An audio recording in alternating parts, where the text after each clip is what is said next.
서민들은 먹고 살라고 생존하려고 하는데 여기는 안 빌려주잖아요.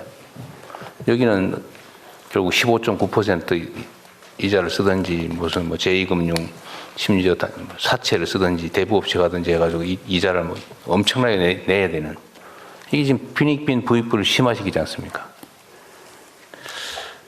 그게 아마도 그 자산 격차가 지금 더 급격하게 벌어진다는 거 아니에요? 소득 격차보다?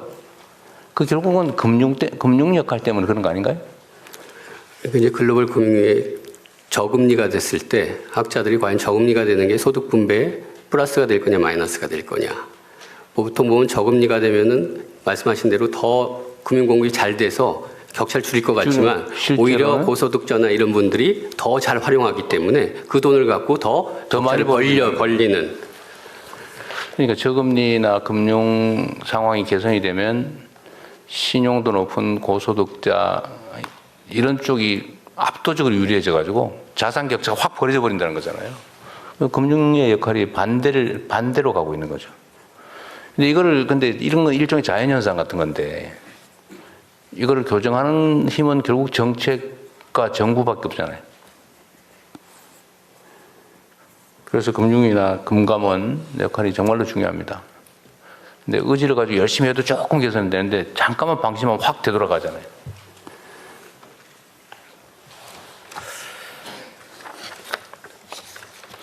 (3) 내지 6.3%의 낮은 금리의 서민금융을 제공하겠다고 하셨는데 방법은 뭐고 규모는 얼마 정도예요?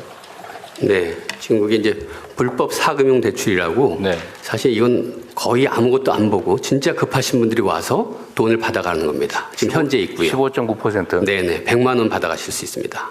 아, 15.9%에 빌려주는 금액 최대 대출한다고 100만 원이에요? 맞습니다. 네. 세상에. 근데 이제 뭐 절대액은 좀 작기 때문에 이자가 이거는 당장 불법으로 가는 걸 막기 위해서 심사 같은 거 안 하고 거의 그냥 바로 드리는 거고 이제 그렇긴 하는데 그게 있는데 말씀하신 대로 15.9라는 그 자체의 상징성도 있고 결국 부담이 되기 때문에 이걸 어떻게 바꿔나갈 거냐. 그래서 저희들이 일단은 12.9%, 12.5% 뭐 하고 9.9% 사회적 배려자는 9.9%를 1차적으로 낮춰줍니다. 네. 그다음에 이분들이 이제 1년이나 2년 뒤에 그거를 상환하시면 그때 그동안의 이자를 반을 다시 되돌려드립니다. 아, 제대로 다 갚으면 일부 되돌려주는 그것도 네, 네. 괜찮은 새로운 방식이네요. 네, 네. 제 날짜에 정상적으로 갚으면. 네, 그렇습니다. 그러니까 어떻게 보면 자기가 디폴트 위험이 없는 거를 증명한 게 되는 거예요. 네. 그러니까 그만큼은 다시 저희들이 되돌려주는 거죠. 요거는 그런 식으로 운영할 거다. 15.9를 일단 받는데 원리금을 딱 또박 다 내면 마지막에 낼 때 3 내지 6.3%로 계산한 나머지를 돌려주겠다. 네. 그리고 그렇게 돌려줄 게 아니라 까줘야 되는 거 아니에요? 마지막 2번은 면제해 준다든지. 그런 방법론은 그렇게 하고요. 그래서 이제 그렇게 하고 나서 거기서 끝나는 게 아니라 이렇게 상환했다는 기록이 생기면 이제 신용도가 올라가야 되잖아요. 그러니까 이분들을 별도로 저희들이 그 500만 원짜리 프로그램으로 빌릴 수 있는 거를 이제 만들어서 거기가 4.5%짜리 그걸로 해서 한번 다시 한번 돈을 빌릴 수 있게 하고 거기서 이제 더 잘 되시면 은행권으로 저희들이 연계해서 뭔가 신용이 쌓이고 점점 사다리가 생기고 그래서 이 정책금융과 은행권이 같이 연결되어 있는 그런 메커니즘을 좀 만들려고 하고 있습니다. 은행에 가서 3천만 원을 대출 받으려면 최소 경력을 한 2, 3년은 쌓아야 되네요. 여기서 이제 그 정도, 네네. 없는 것보다 낫겠네요. 네. 그리고 또 한 가지는 이렇게 이제 금융기관이 손해 안 보는 방식까지 손해 안 보는 방식이잖아요, 이거는요. 그런데 금융기관도 공적 기능을 해야 될 거 아닙니까? 맞습니다. 네. 그리고 원래 이자율이라고 하는 데에는 그러니까 못 갚는 사람, 일정 비율에 못 갚는 사람을 다 계산해 넣은 거잖아요, 비용으로. 네. 그래서 저는 그런 생각이 들던데, 이자에는 그러니까 빌려갈 사람들 중에서 못 갚는 사람들을 다 예측을 해가지고 통계적으로 그 비용으로 다 하고 대손 충당금이라고 합니까? 그 다 쌓잖아요. 네. 그러면 못 갚는 사람, 그러니까 못 갚는 사람은 이 비용으로 금융기관은 다른 대출자들한테 다 전가를 해놓은 상태인데 실제 이제 손해가 발생한다, 즉 연체를 한다. 그럼 그건 연체 당해서 아예 못 받아도 손해가 아닌 상태 아니에요? 근데 이제 계산 방식이 부도율이 있고 곱하기 회수율이 있습니다. 회수율. 그까지 다 계산한 네, 거예요? 네, 그까지 다 계산했기 때문에. 하여튼 참 기술도 많이 발전해가지고 아주 악착같이 하는 건 좋은데 이러다 보니까 금융이라고 하는 영역은 가장 자유주의적인 아주 그냥 정말 피도 눈물도 없는 자본주의의 아주 최첨단 영역 같은 그런 느낌을 줘요. 근데 이게 바람직한 것도 아니잖아요. 정책적으로 보면. 금융도 역시 사회의 한 부분이기 때문에 지속 가능하게 가야 되는 거고요. 네. 그다음에 사회의 수준에 따라서 금융권에 요구하는 어떤 공공성이라든지 다양한 것들이 사회 전체를 보면 계속 올라가고 있습니다. 근데 그런 의식이 너무 부족한 것 같은데 여하튼 우리 정부에서는 최소한 금융이라고 하는 게 개인이 내가 노동해서 번 돈 빌려주고 받고 이런 게 아니고 국가 발권력을 이용해서 그리고 다른 사람들 영업을 못하게 막아서 특권적 지위에서 하는 특별한 영업이잖아요. 즉 개별 금융기관 자체 또는 그 구성원들의 개인적 노력만으로 만들어지는 게 아니다. 그죠? 네. 국가 사무를 대신하는 측면이 있잖아요. 거기서 이익을 보면 거기에 상응하는 책임도 져야 된다. 라는 점을 좀 분명하게 해야 될 것 같습니다. 근데 그런 공적 책임 의식이 충분한지는 계속 의문이에요.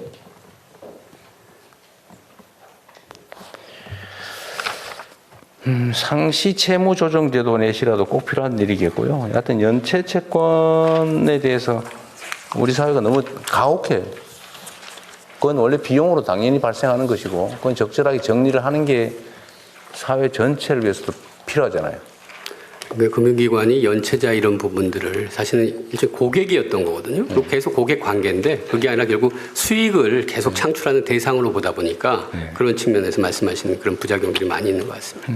어쨌든 너무 가혹하게 추적하는 것보다는 적절한 선에서 정리를 해주고 그 장기 연체 채무자들도 정상적인 경제 활동을 할 수 있게 하는 게 국가의 경제 잠재력을 복구하는 길이기도 하겠죠.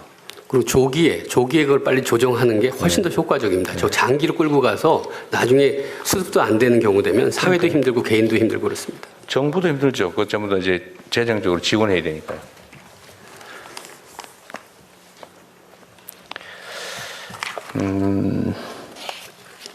해킹 금융범죄 분야야 열심히 할 것 같고.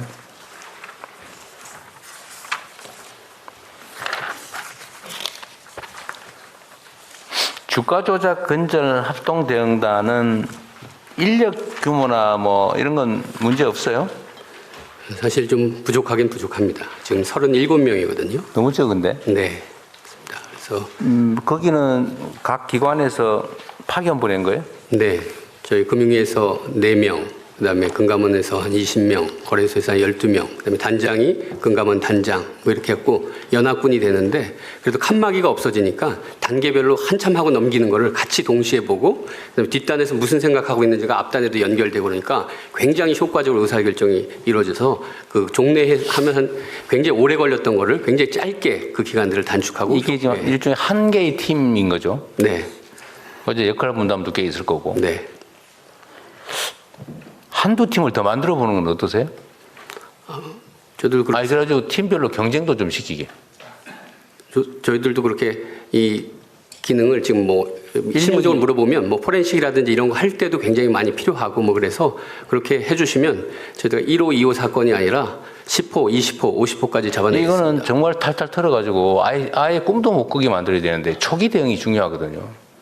있는 걸 잡겠다는 생각을 하는 게 아니라 원천 봉쇄를 해버려야 돼요.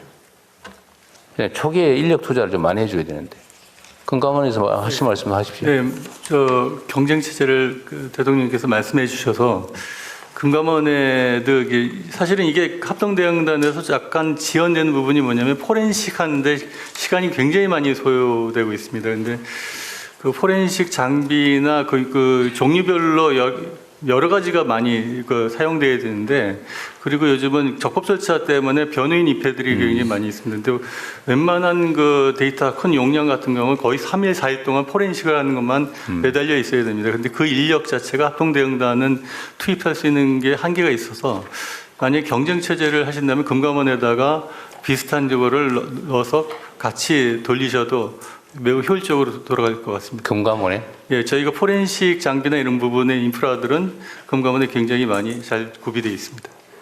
그냥 하면 되는 거 아니에요? 금감원이 원래 이거 하는 데 아니에요? 그래서 저희가 이제 그게 강제 조사권이나 이런 것들이 저희가 없어서 합동대응단은 거기 동시에 이제 진행될 수 있는 부분이 있고, 금감원은 특사경이 있잖아요. 특사경이 이제 인지 권한이 없어서 그 부분에 관해 곧바로 할 수가 인지 없는, 권한이 예, 없어요? 그렇게 없어서 그런 부분이 있어서 여하튼 만약에 이렇게 해주시면 경쟁 체제를 한다면 합동대응단하고 이걸 같이 돌려보시는 것도 매우 효능감이 있으실 겁니다. 근데 이제 경쟁 체제를 하면 이게 결국 거래소에서는 감시를 하고, 그다음에 금감원에서는 그러니까, 조사를 하고, 이렇기 때문에 이걸 묶어서 한 팀으로 만들어야지. 그러죠. 각자 하면 그 효과가 그러니까 없습니다. 제가 말하는 거는 네. 이런 합동팀을 맞습니다. 하나 더 네. 만들고 네. 공통과제는 같이 하면 될 테고. 근데 금감원은 원래 하는 일이 그건데. 한 말씀 더 올려도 될까요? 그러다 보니까 저희가 조사국 하나가 지금 파견을 나가 있습니다. 그러다 보니까 일반 조사 관련된 부분이 저희가 2달 이상 적체가 돼 있는 상태, 인력이 그만큼 빠져나가서 일반 자본시장의 투명성 관련된 걸 조사하는 그 기능이 약 20 몇 프로가 지금 인력이 줄어든 그런 상태에 처해 있거든요. 자체 역량은 줄어들었겠죠. 네네, 그런 문제가 있습니다. 근데 그중 잊어버리기 전에 인지 권한을 특사경한테 권한을 주는데 범죄 인지 권한을 안 주면 그럼 검사한테 다 부탁해야 된다는 얘기예요? 인지를 못하면 수사를 어떻게 합니까? 여튼 규정으로 훈령으로 지금 제한이 되어 있는 그런 상태입니다. 그거는 총리실에서요. 이게 각 부처의 특사경들이 다 그러고 있는 것 같아요. 보니까요. 다 그런 것 같아요. 인지 권한이 없는 것 같아요. 근데 그게 왜 그런지 한번 확인해 보시고요.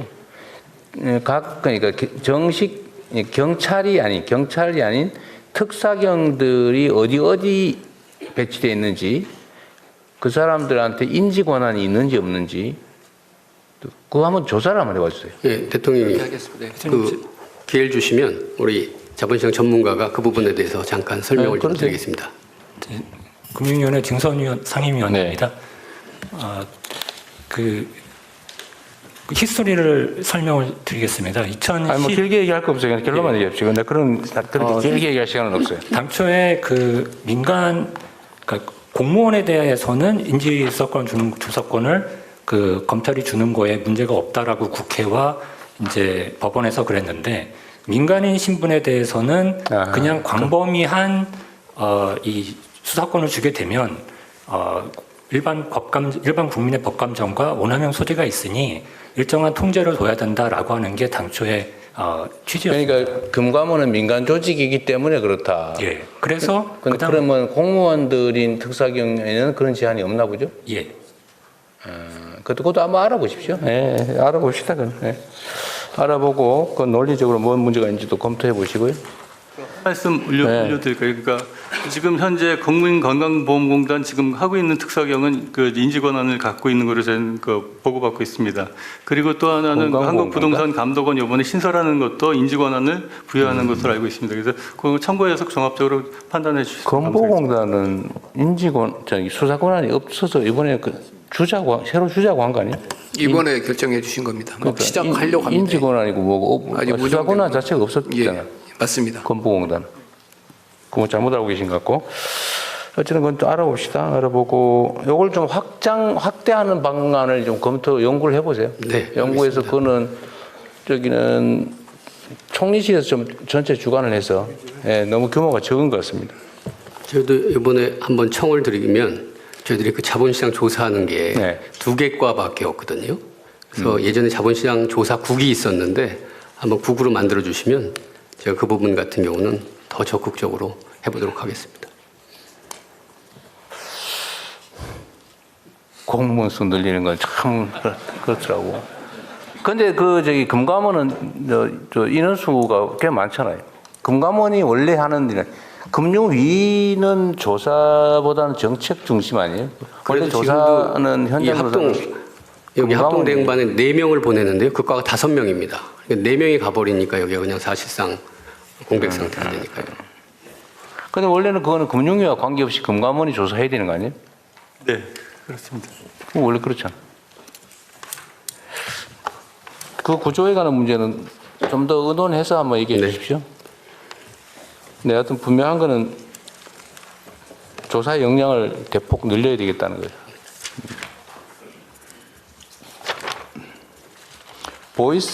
보이스피싱은 뭐 이건 금감원 일은 아닌 것 같은데. 보이스피싱을 막기 위해서 무슨 앱을 만들어 가지고 이건 금융기관이 할 일은 아닌 것 같네. 통신사가 할 일인 것 같긴 한데. 그래도 지금 저희들이 보이스피싱 AI 플랫폼이라고 그래서요. 네. 그 센터를 만들어서 그 예전에는 각각 개별적으로 움직였다면 네. 이제 모든 정보가 거기 모이기 때문에 서로 다 공유를 하고요. 그러면서 굉장히 신속하게 차단할 수 있고 연계되는 것도 차단할 수 있고. 통신사하고 그러면 협력을 해가지고 일정 패턴의 이 번호의 통신은 보이스피싱 우려가 높으면 인공지능으로 검색해서 통신사에 차단 요청하고 뭐 그런 시스템을 만든 거예요. 일단은 지금 금융기관인데 통신사는 갖고 있는 법적 근거가 있어야 됩니다. 그래서 이제 그 부분을 더 확대하면 통신사는 우리가 주는 것보다 거기서 번호를 받으면 그 번호들을 갖고 계좌랑 이것까지 다 연결할 수 있기 때문에 그런 측면에서 굉장히 효과적이 될 수 있습니다. 금융기관은 잘 모르겠네. 알겠습니다. 넘어가죠.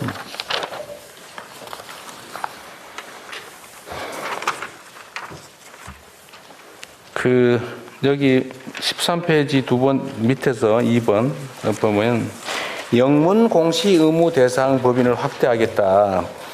내년 5월에 이 얘기죠? 13페이지에 보면 네네. 코리안 프리미엄 윅스를 신설해가지고 영문 공시 의무 대상 범위를 확대한다. 근데 이거 뭐 그렇게 어려워요? 최소 상장해서 등록해서 좀 내면 자기 회사 IR을 한글로만 하고 영어로 안 한다고 하는 게 이때까지 그랬다는 거죠 지금? 네네. 예. 외국인 투자자들이 이런 얘기를 요청을 하더라고요. 근데 좀 창피했습니다. 네. 세계 10대 경제 대국 강국이라면서 기업 IR 자료가 영문으로 없다고 하는 게 참. 그럼 우리나라 국내 기업들은 외국인 투자자들에 대해서 별로 관심이 없었다는 얘기인데. 예, 이런 부분도 하고 그다음에 외국인들이 사실은 이제 주총에서의 그 정보 의결 사항 같은 경우도 더 네. 추가적으로 정보를 원하는 게 있어서 그런 네. 쪽도 계속 확대해 나갑니다. 일정 기준 이상은 의무적으로 하게 만들자 그 말이죠. 네. 네. 그리고 단계적으로 더 확대할 거고요. 또 영문 부담 같은 거 있는 경우는 거래소나 이런 데서 서포트하기로 했습니다. 14페이지 밑에 금융회사의 출형 규모 대폭 확대. 연 4,348억에서 6,321억. 참, 금융기관들이 연간 얻는 영업이익에 비하면 참 소소하네요. 네, 금융회사들이 아까 말씀하신 대로 결국 제도적으로 어떻게 사회적 기여를 할 거냐에 보면은 지금 현재 제일 중요한 게 출연금입니다. 네. 신보, 기보, 뭐 주금공 이런 데 다 내는 게 있고 그다음에 서민금융진흥원 그래서 다 합하면 한 3조 정도 되거든요. 3조? 네. 이거는 6,321억 이건 뭐예요, 그러면? 예, 이게 이제 서민금융진흥원 정책 서민금융 할 때 거기에 이제 서민금융에 내는 것만 이렇고 네. 그 외 출연금도 다 신용보증金같은데 한 1.2조 될 거고요. 매년? 네네. 지신보 같은데 한 7천억 될 거고요. 그다음에 주공공 같은데 한 8천억 될 거고요. 그래서 그렇게 다 모아 보면 그 정도 나오고요. 그다음에 교육세 같은 경우도 요번에 이제 1.7조에서 한 3조 이렇게 해서 늘려서 그런 식으로 하여간에 출연이라는 제도를 통해서 뭔가 사회적 역할을 할 수 있도록 계속 해나가고 있습니다. 우리나라 금융기관들의 소위 배당 성향은 몇 %쯤 돼요? 배당 성향이 그 한 3조 나오면 일본에 한 1조 정도 했던 걸로 기억이 납니다. 1조 정도? 33%, 30%대. 네네네.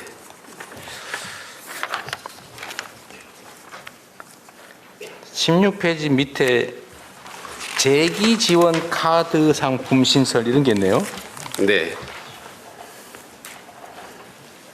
이런 게 일종의 이제 상생인데요. 네. 그러니까 카드사 같은 경우 저기 소비 쿠폰 하면서 그거 갖고 돈 벌면 안 된다 그래서 거기서 자기들이 200억이나 300억 이제 출연을 해주면 그 돈을 갖고 불려서 레버리지를 해서 저기 연체에 있었던 중저신용 소상공인들은 카드를 못 만들거든요. 네. 그래서 그분들을 위한 전용 카드를 만들고 손실은 거기서 흡수하겠다. 네. 이런 제도가 되겠습니다. 몇 명 정도예요, 이렇게 하면? 이게 제가 그 숫자는 월 10만 원 한도. 그거는 저기 체크 카드 네. 쪽이고요. 요 밑에 카드사 재원을 바탕으로 중저신용자.